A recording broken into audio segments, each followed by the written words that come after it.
Hey guys, this is Frank, and welcome to my second explication video. This one is also going to be on Beowulf, and it is from lines 2516 to 2528.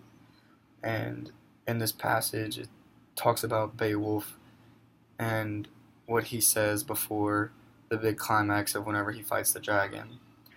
And there's a lot of symbols in this that refer and make the grand scheme of things in the climax better. So I'm going to read it out and then tell y'all what I think really stood out to me. Then he addressed each dear companion one final time, those fighters in their helmets, resolute and high-born.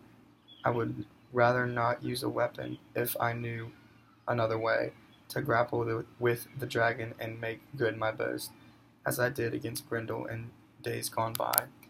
So in this, whenever he says he'd rather not use a weapon if he knew any other way to take down the dragon, it's pretty epic and heroic. He's saying that he would make it a fair fight because the dragon doesn't have a sword, so why should he? But he knows no other way to take down the dragon. And also, whenever he brings up Grendel and he says he didn't use a weapon on Grendel, it's also pretty heroic because he's cocky in a way and arrogant because he's bringing up a past fight that he won pretty handily. But I shall be meeting molten venom in the fire he breathes, so I go forth in mail, shirt, and shield. Alright, so that also proves to me that he's like really accepting his fate in that line. And he just wants to take down the dragon. He really doesn't care what else happens. He doesn't care what happens to himself. He accepts his fate. If he dies, he dies. He wants to take the dragon down with him. I won't shift a foot when I meet the cave guard. What occurs on the wall between the two of us will turn out his fate. Overseer of men decides.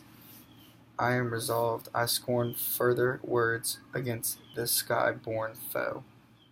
So that to me was really epic and like heroic, and I think the reason I think this is so important in the grand scheme of the climax of fighting the dragon is because right in these passages he really says, like, I'm not afraid of the dragon, I can fight the dragon, and I know I can beat him, and I'm going to do it all on my own. So to me, that was a pretty important thing, and whenever I was reading it in the climax of Beowulf fighting the dragon. And there's a lot of heroism in that passage. So that's the end of my explication video. Hope y'all enjoyed it. I'll see y'all for explication video number 3. Bye.